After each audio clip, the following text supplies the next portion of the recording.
I'm Amanda, and this is Not Your Granny's Quilt Show.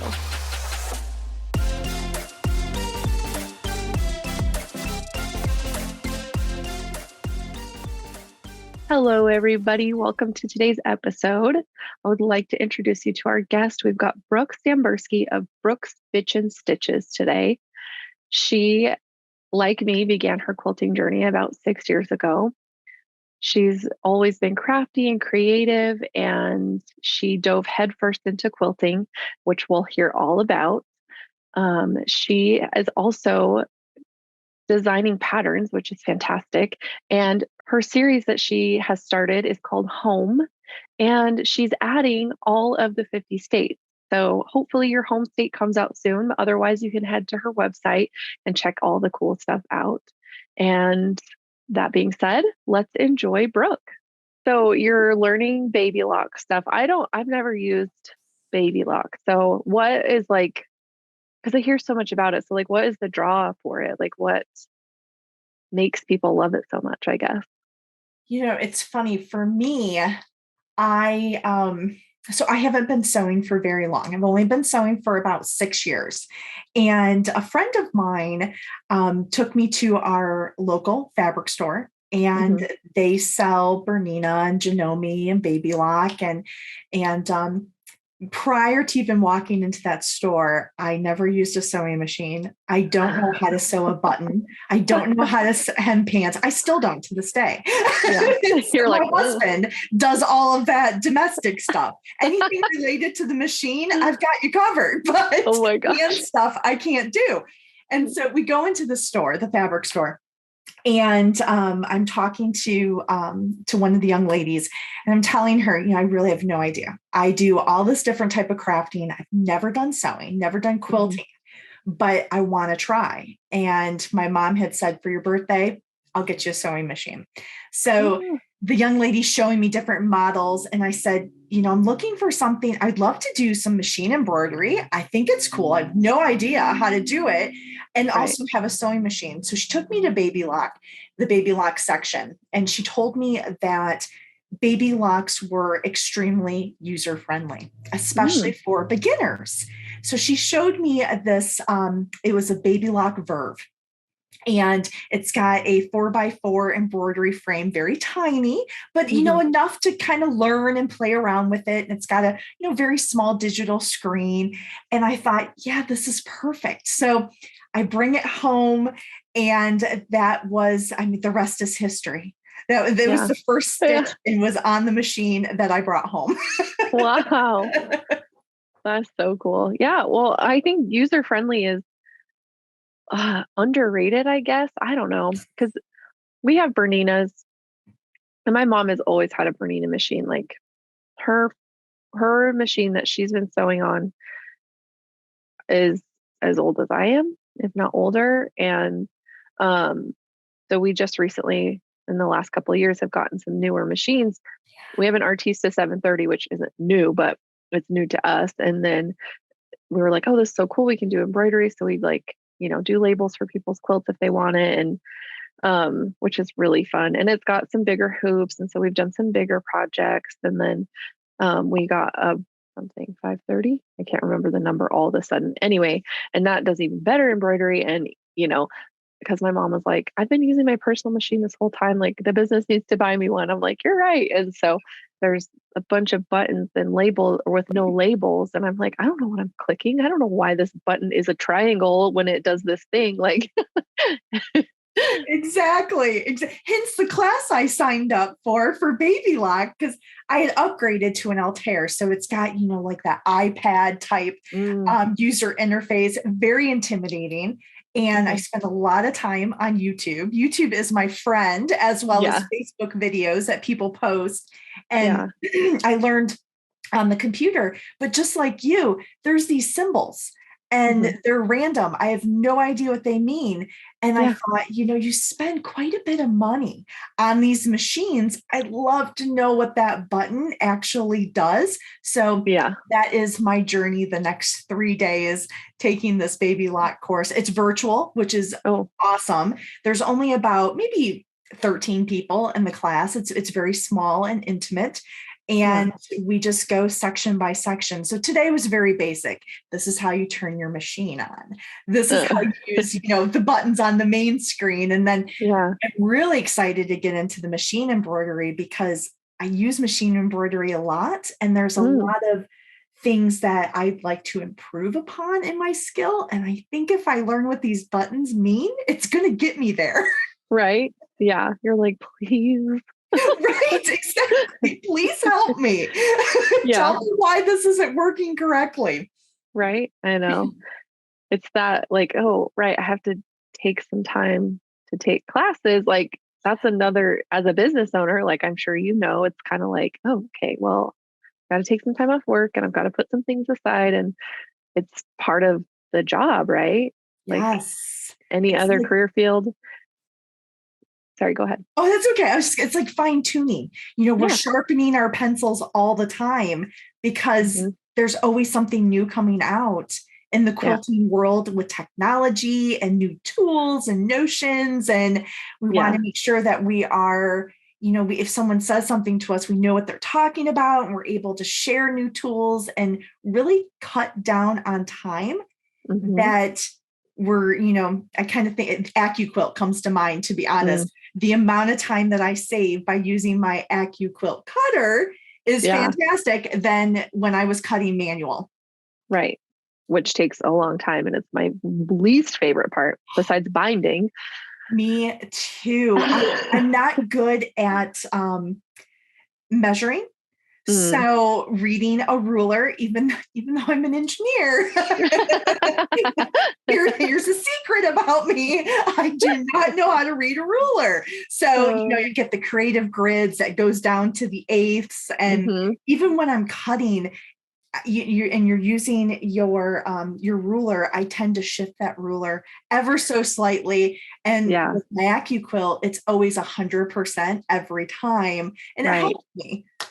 Right. No, that's awesome. And it's so funny too, because like you, I grew up in a crafty ass household. Like we have all the things, whether it's just coloring to like, stamps for like we did like dots or Stampin' Up, either one, making cards. And so we have all these tools and we have the Sizzix, which is like the AccuQuilt, but it was for paper crafting. But we have all these die cut things and we're just like, oh, can't we cut fabric with this? And so we were like cranking fabric through. We like made a whole bunch of hearts for this quilt we were making to applique onto the center of the quilt. And my mom was just like cranking them out. She's like, this is heckin' great because we didn't have to sit there and cut them all out by hand and try to figure that out. And I was like, oh, I always forget we have this thing.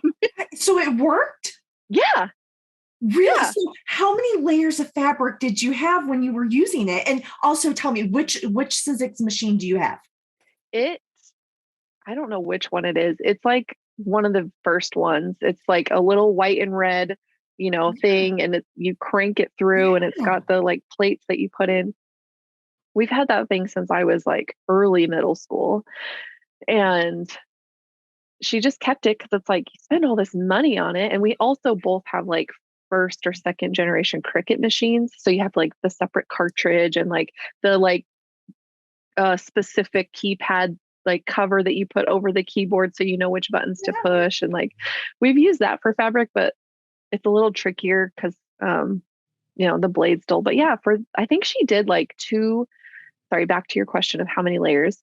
I think she was doing like one, maybe just one, but possibly two. I didn't exactly see. Once she started going, I was like working on other stuff, so I didn't see, but it was just so much faster and like they're cut perfectly.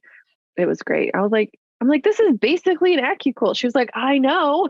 Like, it's just not as big. So, but we have like a 3 3/4 inch square. So we're like, oh, if we were making like, we needed little squares for something, like we have that template, like we have things that we can use. So I was like, Oh, you've just inspired me because I have to tell you, my Sizzix machine has now made its way to the garage sale pile for next spring. Oh, And now that I know this, because I have to admit, I've never even opened the box. I went through, just like at your house, I went through the phases. hmm Craft and vinyl maker. I've made chocolate, cake decorating.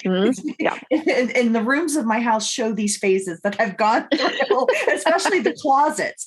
And as I was sharing with you earlier, as I've taken over so many rooms of our home, I Yeah. needed to clean out some of that area. So this machine has recently come out and surfaced, and I realized you've never even opened it, Brooke. And Cuttlebug, which is also, I think, Oh, a Cricut product, a uh-huh. smaller one, hmm still in the box, never Oh my used. gosh. I have all these dies because I had such wonderful intentions of making hmm beautiful birthday cards, thinking of you. No, hmm Hallmark still gets my business Yeah. today. Yeah. I mean, at some point you just have to like cut the corners. Yes, 100%. And really, sewing and quilting has taken over all of Yeah. my spare time. And it Yeah. is really the one craft and hobby that I haven't picked up, kept for 6 months, and moved on. I've kept it and we keep going with it, which is great because, like I said, it's taking over our home. Yeah. You're like, better be good. Right, I'm losing all my space exactly. to it. There's a lot of fabric in this house, and if I don't use it, I don't know what's going to happen with it. Right? I know. Ugh. I know. I just bring everything over here because I don't really have the space in my house. And I'm sure if you listen, you probably heard me talk about our Airbnb, but the whole downstairs of our house is shared space. So like I don't have where I used to take over the whole living room and have my little sewing cart out with my machine on it, my iron, and like have all the things. Well, I can't do that anymore. So I'm just like, sorry, mom, you just have to be the harbor for all my junk. But I whittled it down, and before I brought anything over here to store or like use, I went through it and cleaned it out. But yeah, there's definitely a lot of stuff that I'm like, I have so much stuff. Have you found your taste in fabric has changed over the years? Yes and no. Um, I've always loved color. I've always loved big, bold prints. Like even looking back at the things I would choose, like for my mom to make stuff for me with before I started sewing at all, just like like, yeah, very similar, but I just think as new and different designers have come out that are more modern, that I lean towards that more. But yeah, it's pretty similar. I've always loved color and big, yeah, big bold prints and but also like florals and beautiful stuff too. So I think like that's where like rifle paper get me. That's where Ruby Star Society gets me, like because they kind of have all those elements. So I'm like, okay, Right, exactly. Take my money, please. Have it. yeah. I'm like, what can I sell to make more money to buy more fabric? Uh, I found too over the years, my style pretty much stays the same with fabric yeah, choices. I'm very like bright, bubbly. I do, no muted colors, natural yeah, colors, maybe a little gray and black here and there, but there's going to be a pop of color like hot pink or yellow or yeah, something in that, right. in the quilt. But yeah, definitely bright, happy, cheery colors. hmm Um, I find that I I'm like really, really love Moda as a Mm, manufacturer. And I'm yeah, finding though that there may be like a layer cake or a fat quarter bundle that I would say, you know what? I really wouldn't normally be gravitating towards that, but I yeah. really like those colors together. And hmm so I kind of see myself opening up just a smidge Yeah, on my fabric, but I pretty much have been consistent. yeah, yeah. There's times where like I will find myself kind of going, oh, I really like, you mentioned muted, like, oh, I kind of like that neutral kind of tone on tone.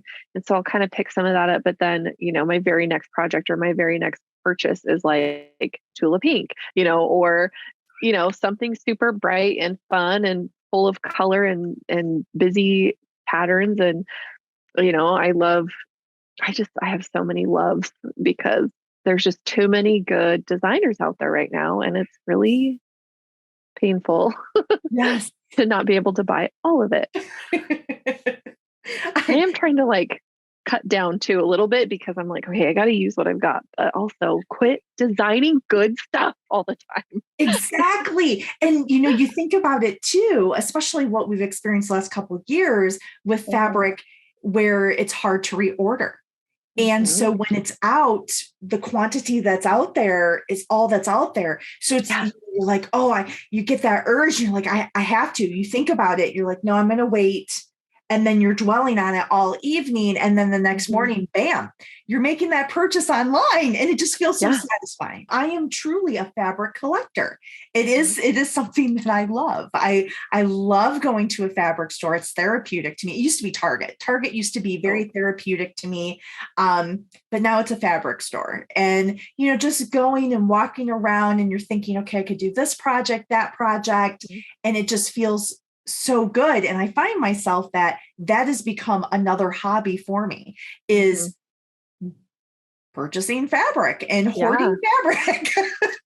I'm curating my collection. Yes, 100%. My collection is quite big. Right. I said I wasn't going to buy any more fabric this year. And I lied to myself and everyone on this show. But I did buy some that I can't even remember the line now, but it's got these huge, fall colored florals in it and a big plaid. And I was like, good God. So I bought some. I'm going to make a tablecloth for we just have a little 50-inch square table. But I'm like, it's useful. It's not just I don't know. Anyway, so I was like, shoot. And then I ordered some more Christmas fabric. It's fine. It's fine. That's it. I'm done. That's it for now. But anyway, go ahead. No, you go. You go. I went into the same New Year's resolution in 2022. I said to myself, you're not going to buy any fabric. And I think I made it a couple of months. And then I saw on Instagram, life is too short, buy the fabric. And I was like, you are so right. Thank you. Yes. I love this energy. Exactly. That's so funny. Well, so you started sewing, like you said, about 6 years ago, which that was me too. My friends were like, sit down, you're making a quilt. And I was like, fine. But, so I guess what ultimately brought you there, and did it take you very long to really love it, or were you instantly hooked? I was instantly hooked. Okay. So growing up, as I mentioned, I've always been extremely crafty and always creating.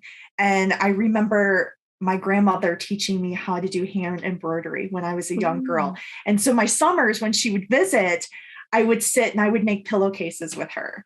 And then I would make friendship bracelets or magnets out of perler beads. And so I was constantly making things, and I really kept that creative side really my whole life. And so when I purchased the first sewing machine and brought it home, my friend introduced me to Quilt of the Month. And our local fabric store where I purchased the machine was doing a Quilt of the Month program. And every Saturday, the first Saturday of every month, you would go to the store, you'd get your block for that month, and you could show other projects that you were working on. So she said, let's do this, Brooke. So we'll sew together on a Saturday in the month. I'll help you make the block. And then we'll go the next month and get our new block. And so that's how it started. So my first stitch on my machine was literally making a block of the month. And I remember sitting at my kitchen table, and she was talking about a 1/4-inch scant.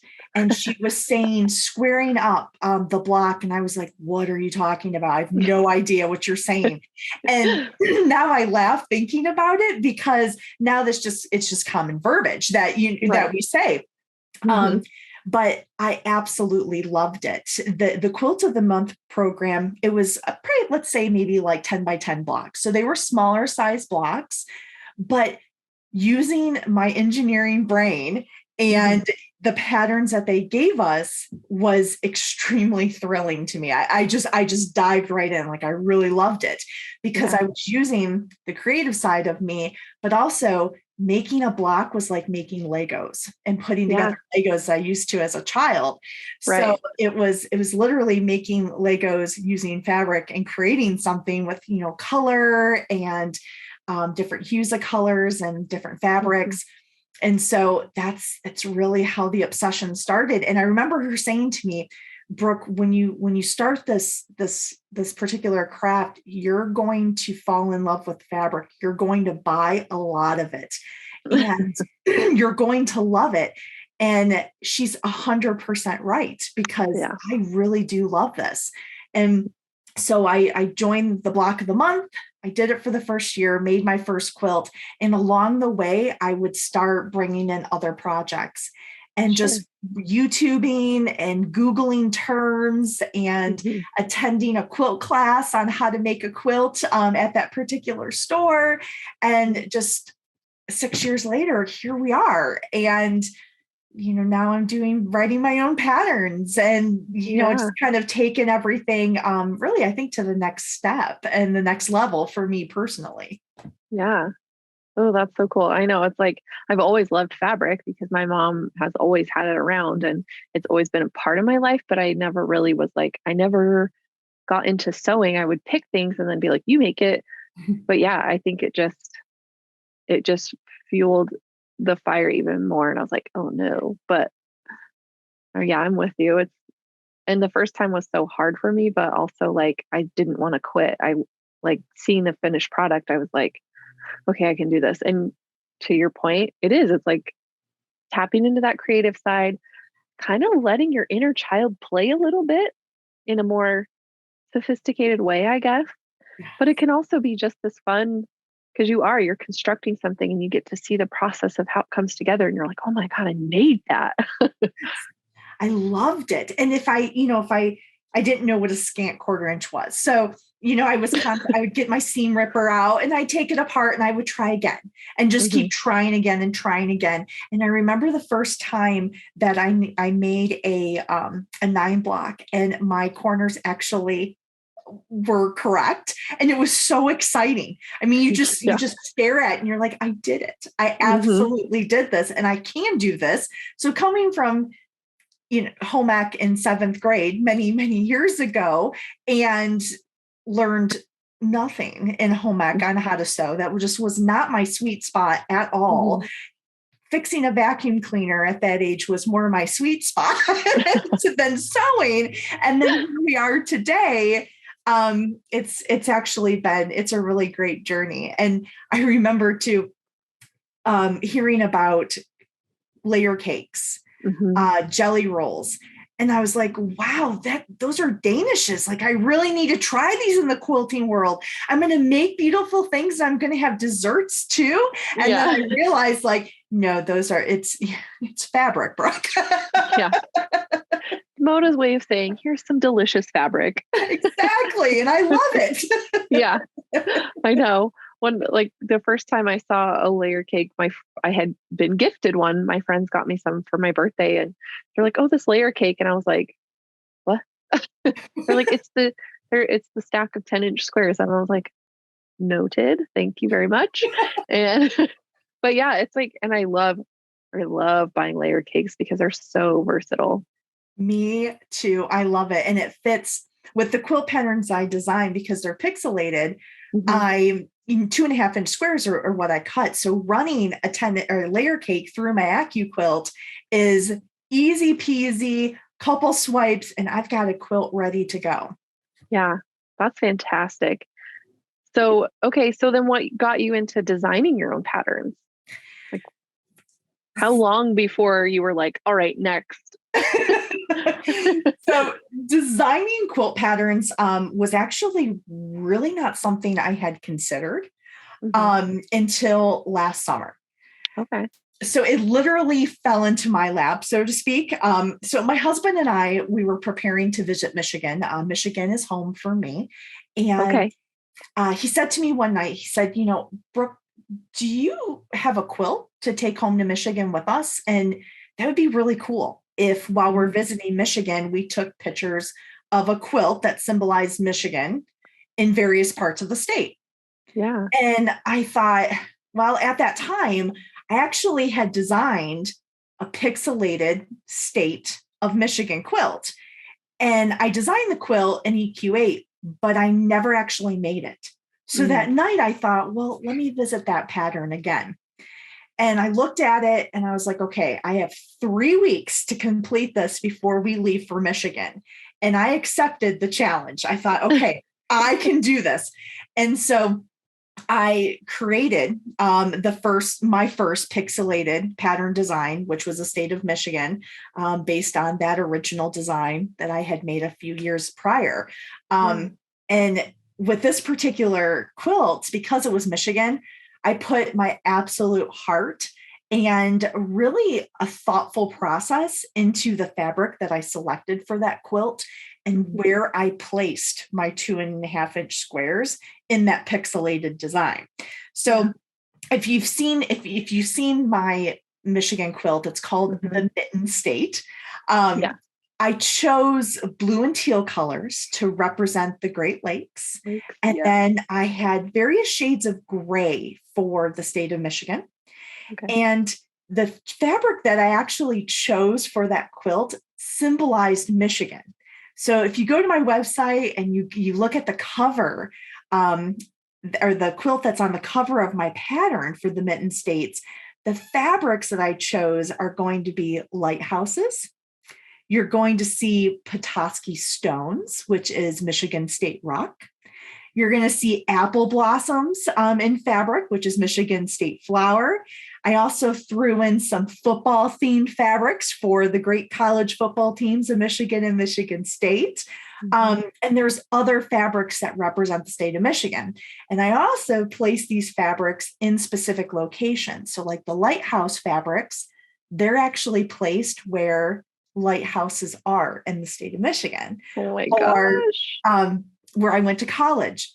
And my college was an engineering school. So I picked fabric that had math equations. And so the math equation fabric is in Southfield, Michigan, which is where I went to college.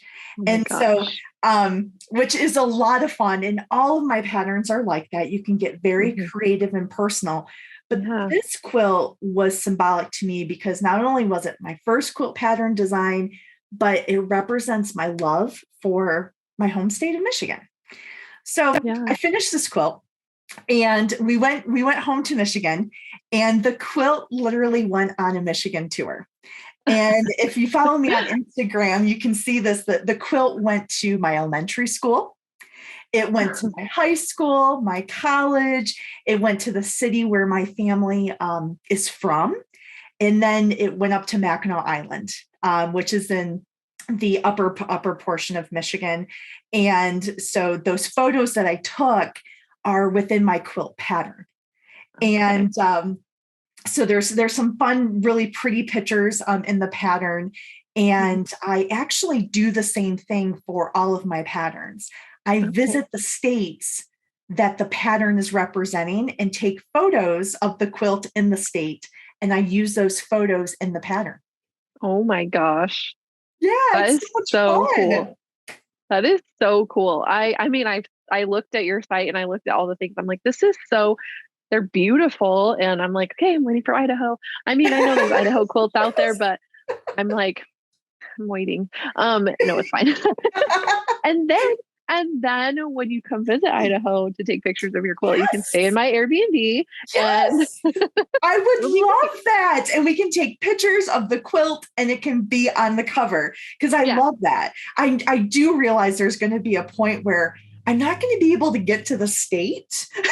You just mail the quilt. Exactly. Just mail it to someone you know in that state, take pictures, and then we'll mail it back. And it's great. Yes, that's exactly what I'm thinking, is putting out Instagram help to my Yeah. followers. I got a quilt.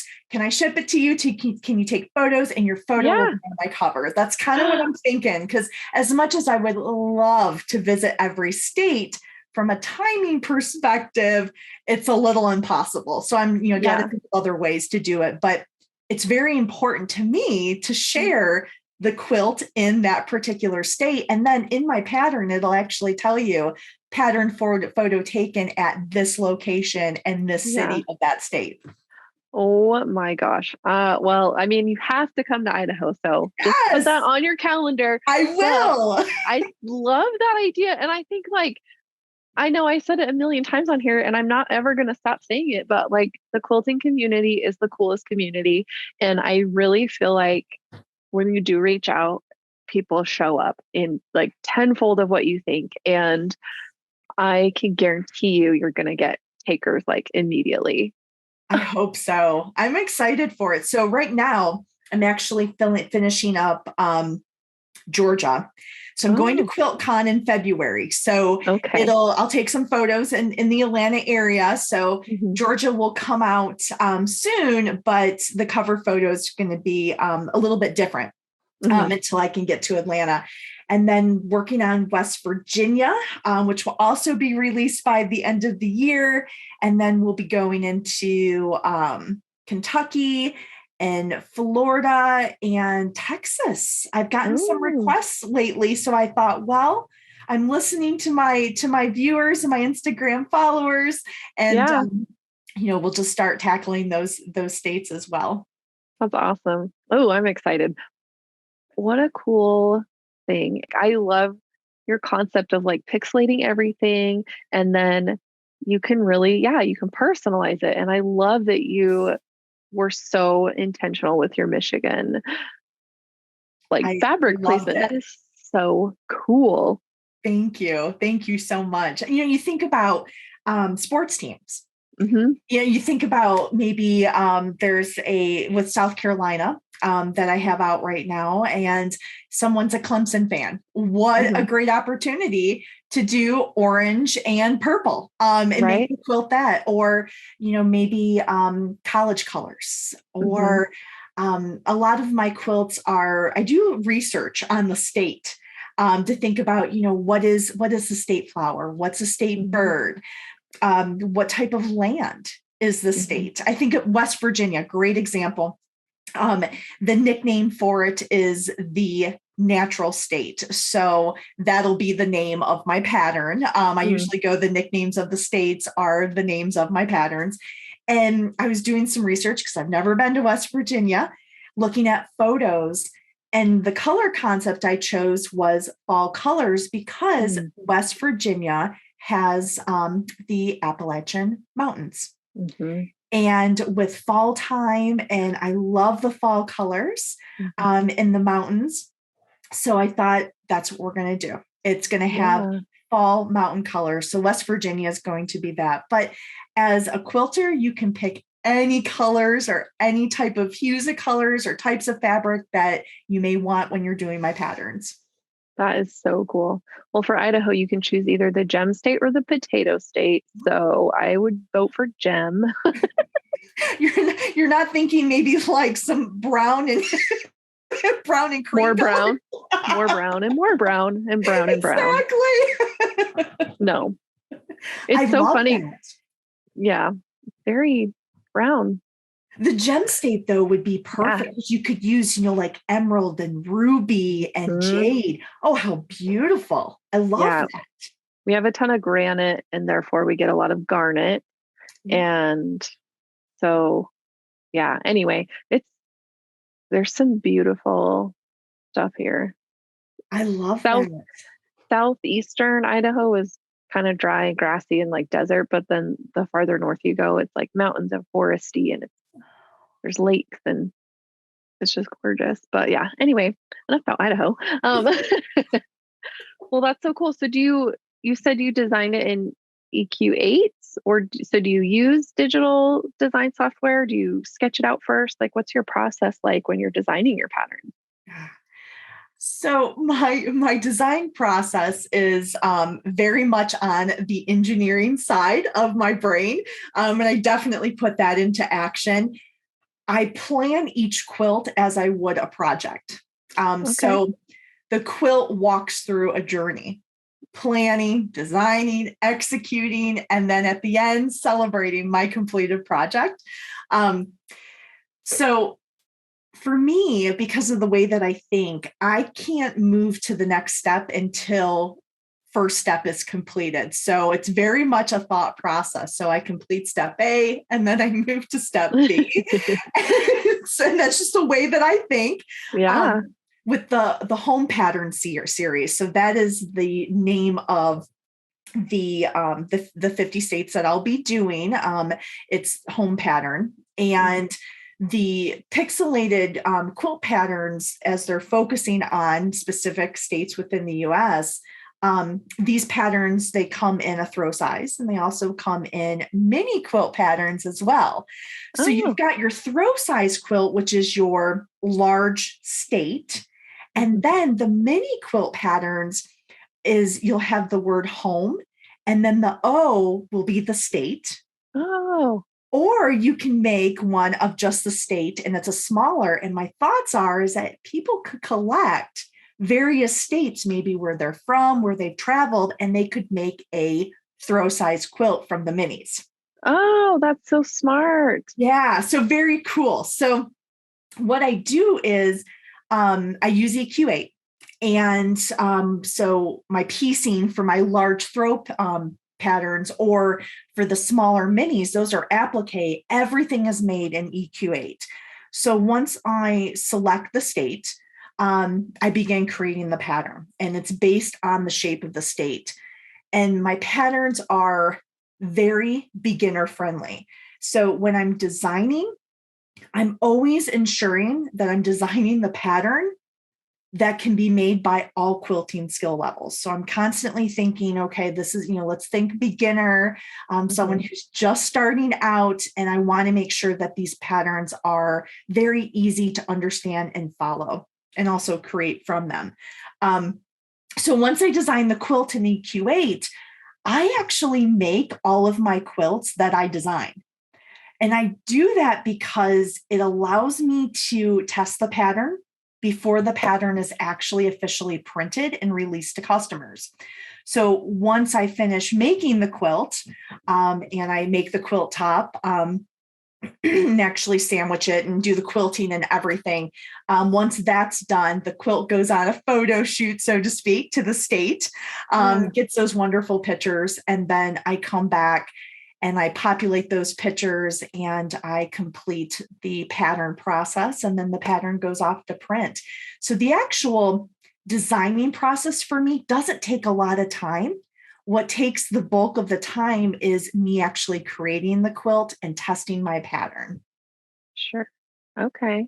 Well, like, I think that's great that you have such a methodical process, because I think that streamlines everything, right? You don't have to think about, like, oh, where's all my stuff? Oh, where's this? Oh, what's that? Because It's I can very attest. step by step. It's like Yeah. baking a cake and you're Yeah. reading the Betty Crocker instructions. It's the same thing. And when I write my patterns, I'm like I said, very conscientious about it. I'm making sure that my patterns are detailed enough, not too detailed to make someone overwhelmed, but I add as much visuals as I can, because I myself I'm a very visual person. Yeah. And also I like that step-by-step process. So that's how my Mhm. patterns are. I love that. And like, I love visuals in a pattern and diagrams, because I can read something on paper and go, what just happened? Like, I don't know what I just read, especially when it's, intricate, detailed instructions on how to sew something together. So you're like, wrong sides together. This is it. And you're just like, what?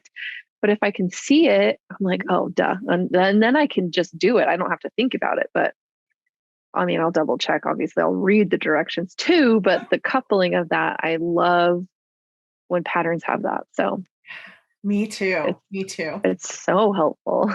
Yes. Which hence why YouTube and, people posting on Facebook groups and stuff is so helpful, because you can Yes. see it actually happening. Yes, 100%. I find myself that I don't give up easy.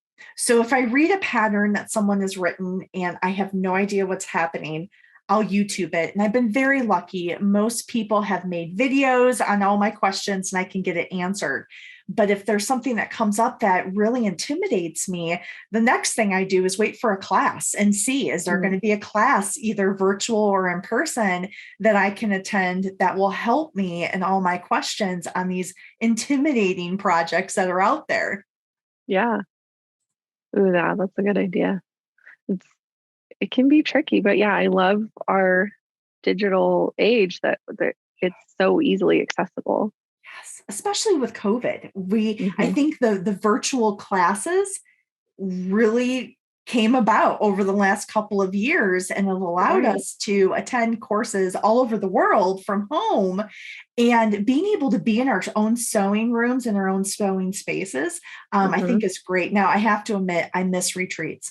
I am Yeah. so ready to get back to a really great quilting retreat, and Yeah. spend 3 days just me and my machine and Hmm. working on projects that have been piling up that I want to Yeah. focus on. I'm so ready for those, but I definitely appreciate the online classes. Yeah. That's so nice. And, just like I kind of mentioned at the very beginning, like having the access to this online platform has made it possible for me to do what I do. Like there's no way I could fly people to me or go, it's like all the people I've talked to, I'm like, I could not have done it without this. So it's it's really cool and it's awesome. But yeah, I think too that in-person experience is something else. You've got to get that somehow and Yes. sometimes because we need each other. Yes, yes. It's not just like, oh no, I'm fine alone. No, you're not. You need people. Like Yes. go get some interaction. It's okay. Yes, exactly. You can be choosy, that's fine, but go talk to somebody. Yes. You'll benefit from it, I promise. But so I guess like in your getting to this point, what is the scariest or like hardest project you've ever done? I think the one thing that comes to mind for me is really, I think the scariest project that I've worked on was just the fear of the unknown with collage quilting. Oh, okay. I started it, um, really the second year that I was quilting. I saw some collage patterns Mhm. and I thought, these are so cool. I want to do them. And when I opened the pattern, and of course I bought a bunch. I buy all these patterns, all these collage patterns. I get them home and I look at them and I thought, this is really intimidating. I Mhm. have no idea what steam a seam is. What? What like what is going on? What is fabric Yeah. use? So one of my local quilt stores was offering a collage quilting class, and I signed up right away. And I'm so glad I did, because it it was a great class, couple day class, and I learned how to collage quilt. And that was important to me because I was so nervous and intimidated by it. All Mhm. I needed to understand was what steam a seam was and Right? You're like, what I the got whole, it. yeah, I got it. It's great. I can make stickers out of fabric. This is awesome. Yeah. Once I got through that piece of it, it was great because I could ask the instructor, what's your opinion on this? And what about a fabric like this? And that helped me through it. Mhm. Because that definitely by far has been the most intimidating project that I've done, because it was such a new project for me as a new quilter. But now here I am, how many years later, and I've done collage quilting. I actually teach collage quilting now at a local quilt store, and it's definitely not intimidating for me at all. And I love doing it. I'm Yeah. not an expert, but I love it. And I Yeah. think it's fun. And I know that there's people out there that were scared like I am. And if Mhm. I can help you not be scared and help you learn the process, I'm game. I definitely want to do it. So I've been doing that for the past year, on occasion, teaching that class, and Mhm. it's been really great.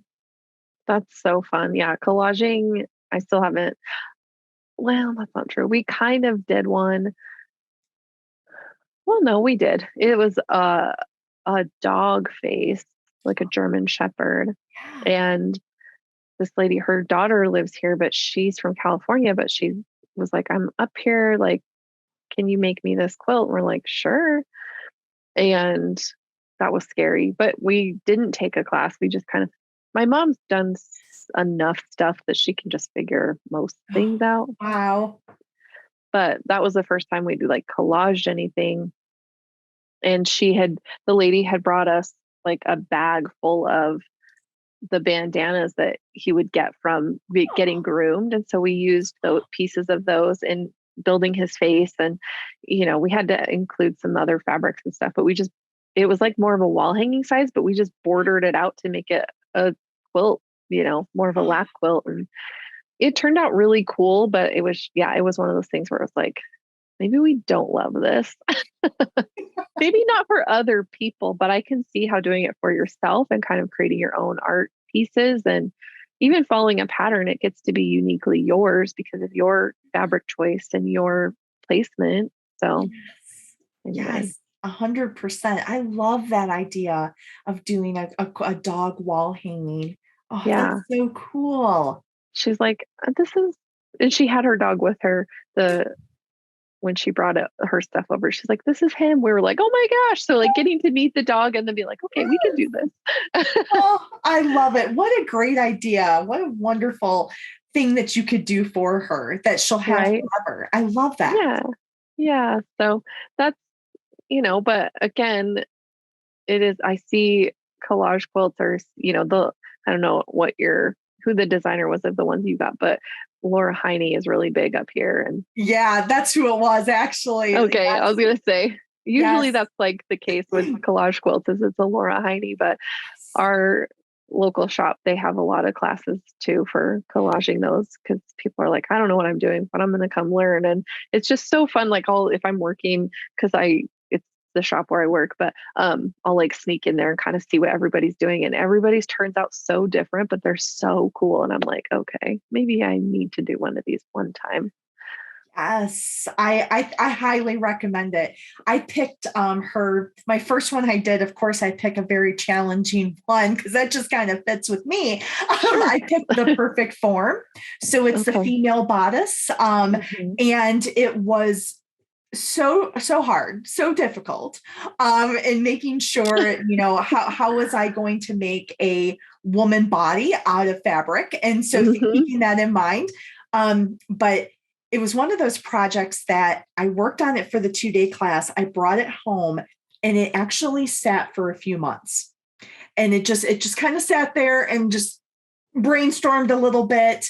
And then when I brought it back out, it was place some fabric here, walk away, place some fabric here and walk away. And finally, one weekend, I just tackled it and got it done. And I'm glad I did it that way because one thing the teacher had shared with me that really stuck was you may like where you place that fabric today, but tomorrow it doesn't fit there anymore. And I'm glad that she said that because the cool thing with Steam too is that it is a sticker. You can pick it up and move it around until you fuse it. And I loved that advice because it actually really made me be very thoughtful in my fabric placement. So, but the finished piece was absolutely beautiful. I love it. It actually hangs on my on my office door. So when you walk in my office, it's on the office door, and I love it. Oh, that's awesome. Yeah. That one is gorgeous. And I think that's like kind of my hesitation because for one thing, I fight against perfectionism every day and I panic when I make a decision. Seems like owning a business is my jam, right? Like, did I make the right choice? Am I going to love this? And it's the same thing with quilts. Whenever I make my own quilt, I can make quilts for other people, no problem. I'm like, oh, I've got this. When it comes to quilts for me or things for myself, I'm like, am I just being impulsive? Am I going to hate this in 2 days? Like, so I like that you started it, but then took some time to think about it and then, kind of went through that process of like giving yourself space and time to think about your placements instead of pushing yourself to finish right away. Yes. I definitely took my time. Yeah. And I think that's okay. And I think sometimes we feel like it's a race. Like I got to make more quilts or I've got to make more stuff. And And it's okay if you don't. I have to tell myself that too. Like Yeah. my mom, like we both have this, you can see it on the wall here, the Handmade by Tula Pink. And we both got a layer cake, and I had a stack of hexies of the stripes and palms and solids um and a jelly roll of them, because why not? And so she was like, I'm going to make my quilt. She whipped hers out. I'm like, I'm going to just do the same thing. And she got hers made, and I was like, it's perfect. And then as soon as I went to start making mine, I was like, I can't. So I don't know what my problem is, but I think I just needed, because she made hers and it looks so great, I didn't want to just copy it. So I think I needed some space and time from watching her make hers to be able to think about my own process. Like I still want to do the same thing where like she snowballed like just two corners of every square. I don't know if you can even see this, but Yeah. so every once in a while it forms like a little diamond where those corners meet. And but I'm like, okay, I can be more intentional about mine, and I can do something different so that it's the same pattern, but it's mine instead of Yeah. Michelle's, Yeah. And she dedicated hers to her grandma because right when she finished it up, it would have been grandma's 100th birthday. Oh, So oh, we or not crocheted. I crochet. We embroidered a label on oh, the back. So I'm like, we need to start like making labels for our quilts, especially ones we make for ourselves and like our family. Cause my yeah. nieces and nephew, like my kids, I'm like, we need to know where these came from. Yes, absolutely. In the Yeah. year that you did it, Yeah. it's interesting because I didn't know anything about quilt labels. And Hmm. one thing that's when I took my quilting class, the teacher had said, don't forget to put a label on your quilt. And I didn't know what it was. So I did my research afterwards. And I thought, yes, like I have to make this part of my process that I Hmm. always put a label on. And now when I see quilts that are hanging in our house, just go to that label. Oh, I did this in 2020. I did this during the pandemic, and Yeah. it kind of walks you through memories of what was going on in your life during the time that you made the quilt. Hmm. Yeah. Being in this digital age, we can have like online or digital archives, like my pictures on my phone all have a date on them. So it's like, okay, that's cool. But also like, what if that's not a thing in the future? Like, you know, I don't know. I love the idea of putting the information on there. Yeah, at least the date, who made it. We ask people too who are making quilts for, do you want a label on your quilt? And a lot of times they're like, oh my gosh, yes, please add one. And Yeah. they just, it might just be like to so and so from them and then the date. And sometimes it's very specific. We're making one this week for this lady. She made a t-shirt quilt for her son, and he's like my age, but their whole thing is that book. What's it? Like I'll love you for always, or I'll like you for always. I'll love you forever, or whatever. I can't remember the exact phrasing, but anyway, like that's like their thing. And he even got it tattooed on his arm. And so we're going to embroider that phrase on the quilt and like put the mom's name. And we were like, should we put the year? And she was like, oh God, no, I was supposed to have this done in 2013. And we were like, okay. So, but it's like, his shirts. And so I think the year for that one doesn't necessarily matter because Yeah. it's a collection of his things. And so it's just kind of like timeless in that way, I guess. But anyway, How do you make your labels? we have, well, we have the two Bernina machines, and they both are embroidery. So we just do like kind of the traditional, put it in the hoop, set up what we want it to say, stitch it out, and then we will add it to the backing, hand stitch it on. Sometimes we'll, you know, put little decorative like pom poms or, some rickrack with it or something. But yeah, we usually hand stitch it down onto the corner so that the binding, when we're attaching the binding, it sews it down, at least on that corner, but then the rest we hand stitch. So That's so yeah, cool. I love that. And I love adding the quote to the hmm, label. I love quotes. I do They're too. fantastic. Yeah. Well, and I like, well, if I was free motion long arming, I would like write stuff into my own quilt. And And I've done it for other client quilts. If they wanted something like really big and filling the whole quilt, if it was a lot of text and stuff, like I kind of pencil it in where it needs to go. And then I just practice with the machine, like not running, but like practice moving it so I can kind of get in that groove of like my handwriting. And so I've written really a great idea. I just love that there's so many ways too that you can add those personalized messages. Like it doesn't have to just be embroidery. My long arm experience is very much using the computer. So doing, I can't remember the program. I think AQS is it APQS? APQS. Mm-hmm. That's what we have, an APQS machine, and we have, their version of the digital stuff is called IntelliQuilter. Quilt Path. Okay. I think I've used IntelliQuilter on those type of machines too. Yeah, you can fit IntelliQuilter on that. Yeah, the quilt shop where I work, they have APQS machines, but though one of the ones that we quilt other people's quilts on has the IQ. So I've learned both, which is kind of fun. But that's awesome. That's really great. I can't do free motion. Because I'm a perfectionist, it stresses me out, even the thought of it. And I've done it. I've kind of played around at shows with the long arm. And I'm like, after one swipe, I'm like, I'm done. I can't do it. You have to give me the computer. And because to me, it's like a robot.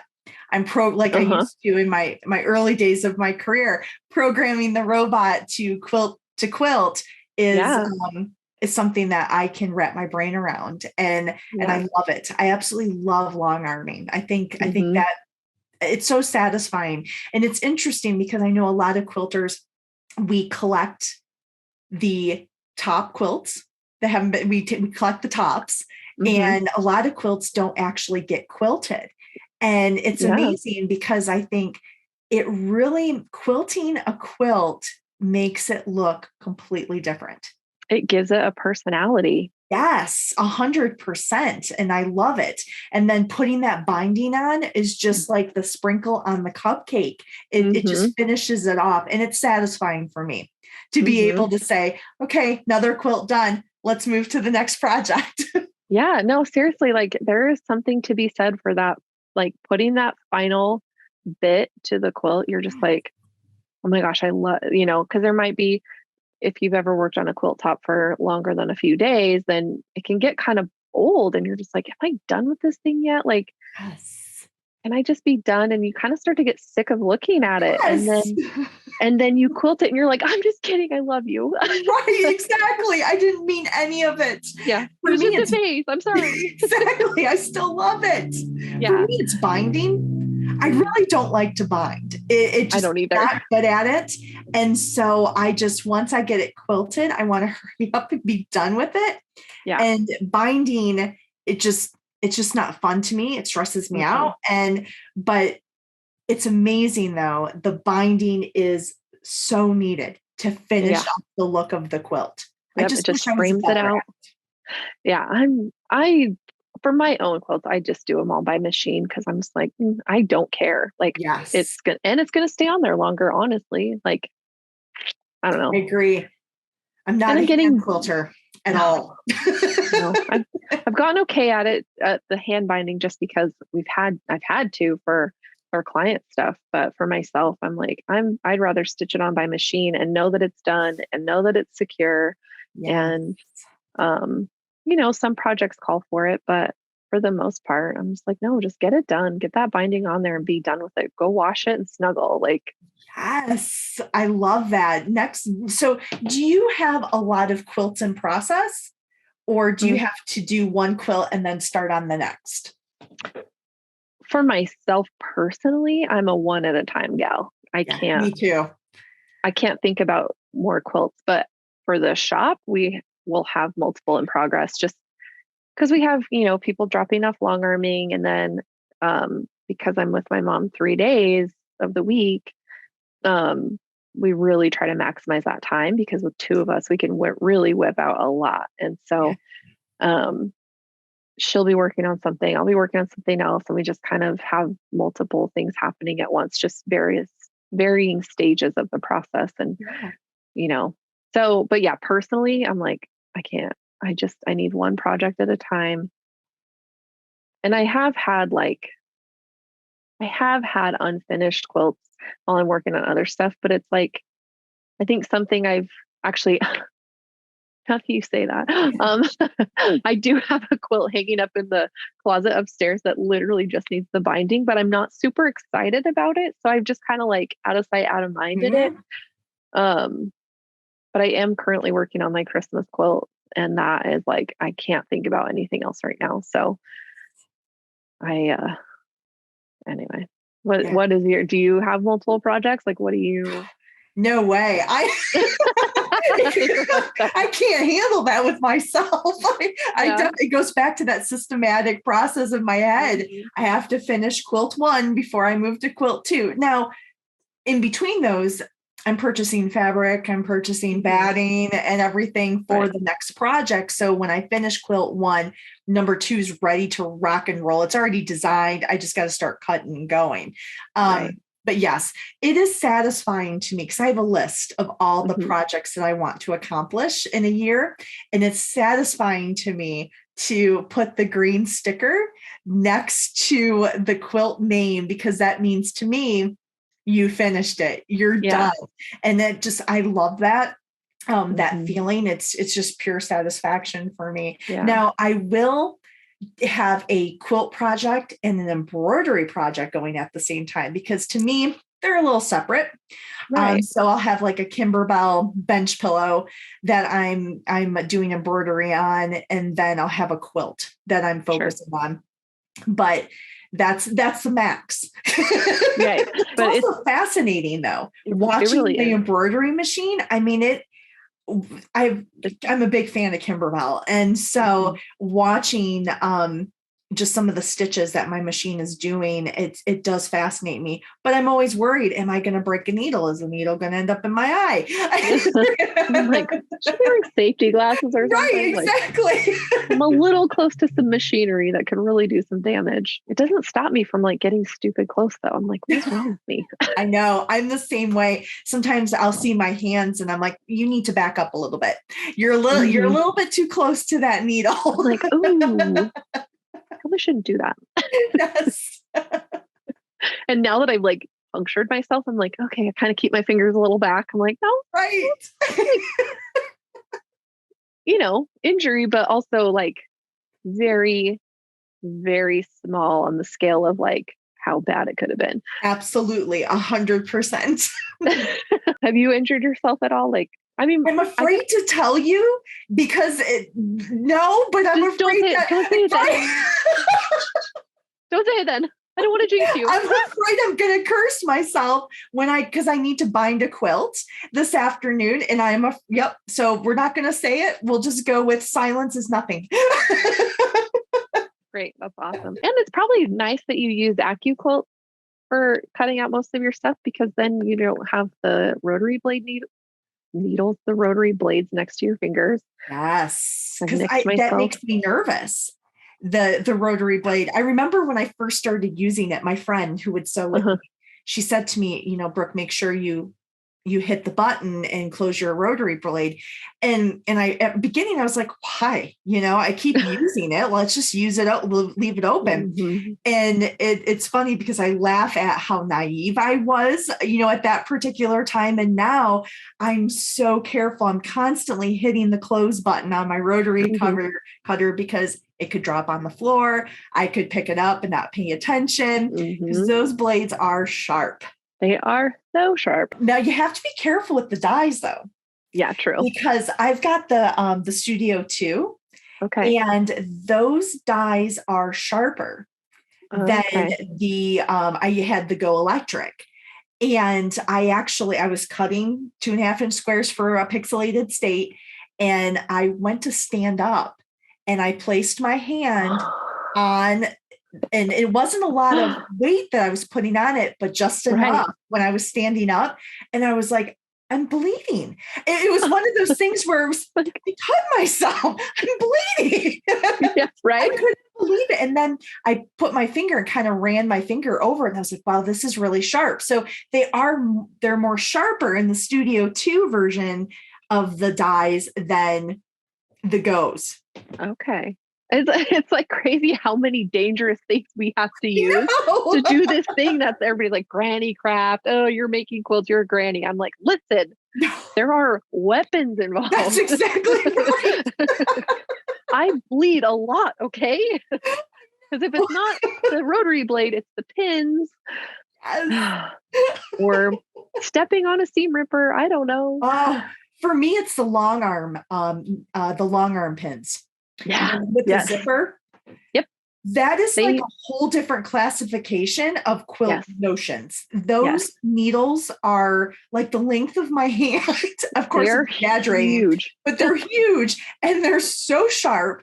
And Mhm. every time I would put my quilt on, I'd zip it up on the long arm. Your hand hits, and obscene words come out of the mouth every Uh-huh. single time. I mean, it's awful. It's like a paper cut. It's horrible. It's horrible. And it will rip your skin. Like I've had them like rip open like a gash. I'm like, what the hell?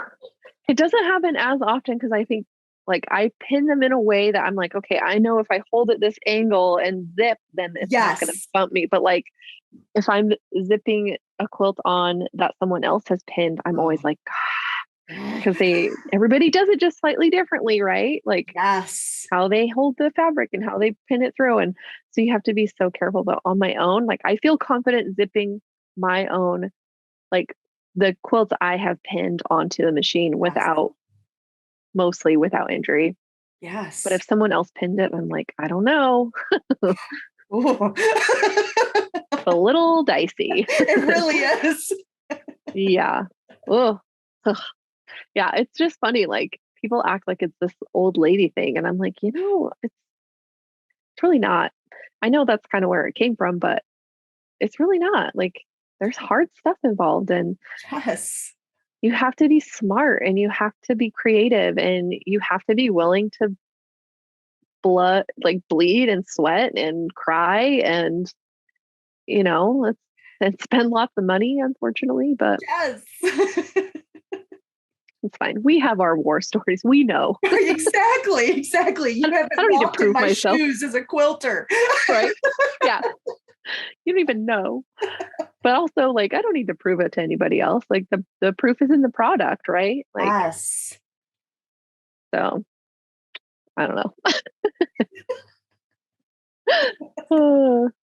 So like I guess would the AccuQuilt like be your top tip or like do you have like a top tip or trick that you swear by with every project? Something that you could, pass along or share into the community?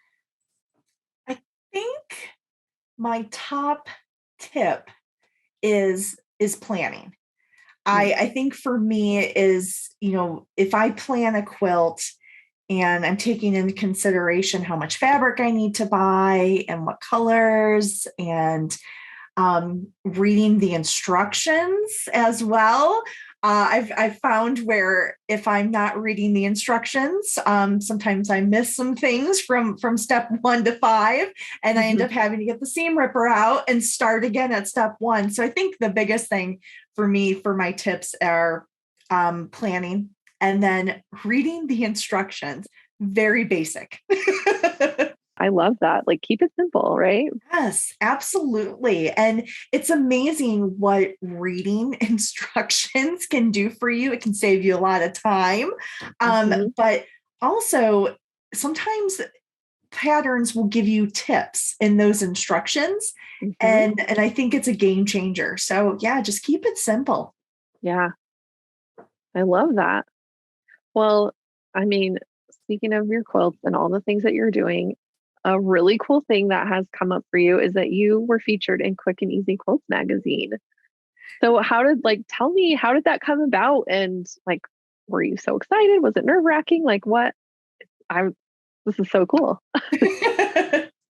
So one thing about me in my personal career as well as my quilting business, I'm definitely someone who is never afraid to take risks, and I'm always putting myself out there. And so that's actually how I ended up being featured in Quick and Easy Quilts magazine for their fall edition. So how it happened, I was actually reading an article one day, and I saw the email address of the publishing company that actually puts out Quick and Easy magazine. And I contacted the email address. And when I was emailing, I actually had no idea where this was going to go. I just kind of shared a little bit about myself. At that time, I was probably not even 6 months of having my business. And so I Okay. was sharing with them, these are my current quilt patterns. I'm new in the quilt pattern design business. Here's a little bit about me. Here's my website. Mhm. And I received an email response almost immediately. Wow. And yeah, it was amazing. It was wonderful, and I was so excited when I got the email. And the woman I spoke to, or I had emailed, she wanted to talk to me on the phone.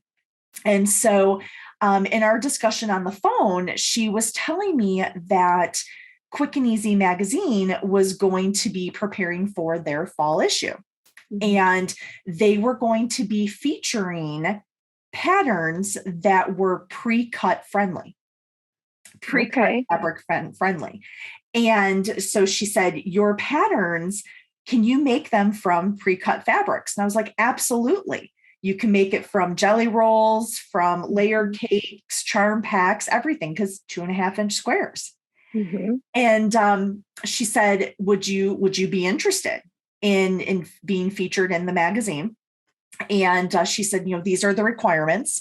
I'll need you to design an advertisement. And she said, it would be really cool if you could do a quilt for the United States. Mm. And I thought that's a really great idea. And she says, I recommend the United States because your quilts are specific to various states. And because you Right. don't have all 50 states ready yet, if you did an America quilt, that could be appealing to a broader audience. So True. I got off the phone with her and immediately started designing my US pixelated quilt, and finished the quilt. It went out on a photo shoot, actually, to the location where my husband and I had gotten married a few years ago. It was on a farm. And Oh, quilt went out to the farm, had the photo shoot, and I put together the advertisement and sent it on. And so yeah, I was featured in the magazine, and it was exciting for me because I was able to share my company with mhm. being less than a year old. It's very heartwarming to be in a magazine, Yeah. um, and sharing my home pattern series, and sharing that my patterns can be made by pre-cut fabrics and also AccuQuilt machines, was also really exciting as well. So I'm Yeah. very, very honored that I was able to be a part of the magazine for the fall. That is so cool. And how brave of you to just be like, let's see what happens. Right, right. And honestly, when I think about my quilts and I'm contacting stores about my quilt patterns, or Mhm. I take the quilt into the store, I'm putting myself out there all the time and introducing myself as a brand new pattern designer. This is what Yeah. I have to offer. Are you interested? Great. Mhm. If not, that's okay. I hope we cross paths again. And Right. I'm like that as a person. And also my professional career outside of quilting. I'm very much a risk taker and wanting to put myself out there. So yeah, that's what happened. Wow, that is so cool. And how exciting. Like I'm like, I gotta go scour the shelves and find that magazine because I want it. That's so cool. I had it framed because I just think it's so cool that I'm in a Yeah. magazine. So I had it framed for my sewing room, Oh, and perfect. yeah, it was really it's like I said, it's really heartwarming to me to see that. Yeah. I'm excited. Well, and that it wasn't like, oh, your business is only 6 months old. Like, we're not gonna mess with you. But they were like, heck yeah, let's do this. Like, that is Yes. really exciting Yeah. And the and fact that encouraging. right. That's what she was so encouraging and giving me other ideas. So Yeah. now I'm on their mailing list. So I get, calls for quilt pattern pretty much every month. If you're, hello, quilt pattern designers. Mhm. If you have a quilt pattern that is talking about X, we're looking Okay. for those patterns for our, 2023 spring magazine. So I'm on those, which is great because that's good visibility. If Mhm. I have a quilt pattern that hasn't been released, I could possibly maybe, re-enter to be part of the magazine again. But she gave me all these wonderful ideas as a new business owner in the quilt industry that's so large. Mhm. She was a big help. And then to give me a recommendation on, hey, you should design a US quilt. It'll Yeah. be appealing to people. I hadn't even considered it. And so I really appreciated her feedback and guidance and really being a mentor to me Yeah. with one phone conversation very early in my quilt company, timeline. Yeah. That's so cool. Yeah. And I love those kinds of interactions because you just never know what's going to come of them. And like, I mean, I kind of have to be in that same boat with this too, like reaching out to people to be like, hey, do you want to be on my tiny little show? But the people who've said yes have really surprised me. And it's been so exciting because I've gotten to meet a lot of really cool people that like otherwise I never would have talked to, an in-depth conversation, Right. and Right. really getting to know each other. And I think it's just so special. I had a couple months ago, I was at the local quilt store. They sell a lot of my patterns.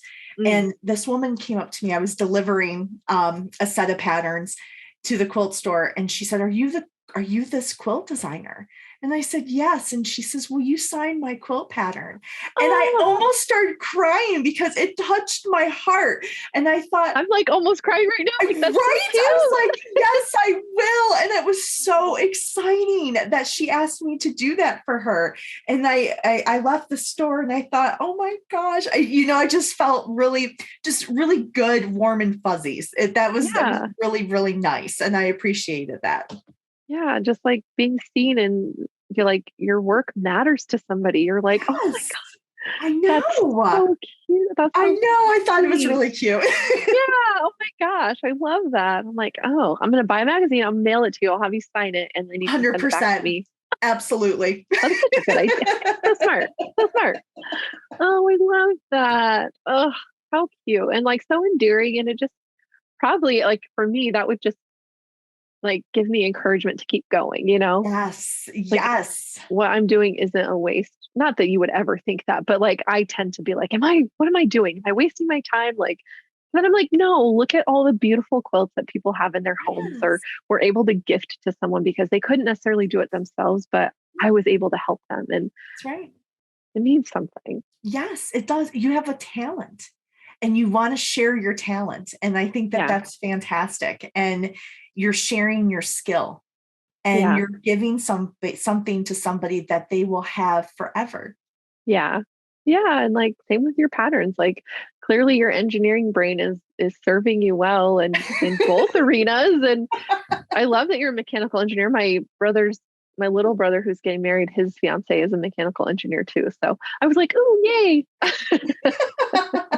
There are not many female engineers out there. I remember when I went to college, I was typically the only female in my classes, and Oh. there's not many females. But I think now I graduated college like 20 some years ago, Hmm. and but now I'm hearing more and more females that Yeah. are mechanical engineers or industrial engineers, electrical, et cetera, et cetera. And Yeah. I'm so excited for them to be in Yeah. this type of career, and because the doors are they're wide and they're open, and you just got to Hmm. throw yourself out there. Yeah. Yeah. She loves her job and like they met because we and I worked there too in the summers for the summer camp, but we had this like STEM company that they had converted like a big city bus into like a mobile, thing that they could take to schools. And then they had summer camps. And so I was one of the teachers and that's how they met. And so anyway, but yeah, it's just great. Like I love that, you know, someone who you would look at and just be like, oh, she's probably, not very, I don't know, she's adorable. She's beautiful. She has like gorgeous style and like, just not someone that you would picture like in the engineering field. And then she's like, yeah, I'm a mechanical engineer. And I'm like, of course you are. You're like gorgeous and super smart. My brother deserves somebody like you. Absolutely, 100%. So I love it. But yeah, it's so cool. And like, I love that like you can marry the two. Cause I think some people are like, oh, I'm mathematics and this and this. I'm like, yeah, but that's where all creativity comes from. Like to take the thoughts that happen in your brain, you have to take those concepts that come from mathematics and engineering and design, and you have to put those things into practice to get the creative stuff to come to life. Yep. So it's all married. 100%. It all belongs together, and It there's no does. It like, does. It's all part of the process. yes, exactly. Some of us are less good at just having process, following steps like, ooh, I don't know who that is. But I'm getting better. Been a battle to be like, we need to streamline things. I think my need for methodical direction gets in my way of actually seeing stuff that's there sometimes, like Yeah, right in front of my face. 100%. Yes, because it frustrates us, and Mm-hmm. we get when we get frustrated, we're lost in the process. For Mm-hmm. myself, I have to step away Yeah. and just put it down. Don't read it anymore. Come back to it in a couple hours, maybe the next day, with a Mm-hmm. fresh mind. I've done that on several projects. I have to walk away, Yeah. recharge, and then I'm ready to go. But I do love when, like, with your patterns, and like I said, I've tested for Katerina and her patterns as well, when they are laid out in a way that's like, here is this entire step all in one spot where you can find everything. There's diagrams, there's checkbox, all the information is right here. Yes. And then the next part is the next step and everything you need for that step laid out well so that it all flows and makes sense. And then like that is so much easier to deal with. So thank you for Yes, being absolutely. for being one to like really make sure, like, because I think it's so easy to put patterns out there that if you're not mindful of that, like it comes across. There's so much to be said for the people, the pattern designers like yourself, who take the time to make sure that it's doable and it flows and makes sense. And there's a method to the process. Yes, 100%. Absolutely. Oh, well, thank you for being here today. I saw your site and I saw your Instagram and I was like, I need to talk to this girl. Like, first of all, you named your business Bitchin Stitches. And I was like, she's one of me. She's one of us. And Exactly. I mean, I have been my nickname is the cussy quilter. And so I'm like, okay, if anybody can like pull that in and accept that, then they can accept me. And this is great. Absolutely. 100%. My name is based on who I am 100%. Yeah. It's true, Brooke. And if you know me personally and you know my name, it just fits like a glove. It's who I am. And I love my business name. Unfortunately, it may offend some people, and I'm sorry if it does, but it's the business name that really describes me. Hmm. I love it. And I think the more authentically we can live, the more quickly and easily we find our people, and we can just strengthen our communities that way. And it's okay if it's not for everybody, because Right. like as humans, we're not for everybody. So Right.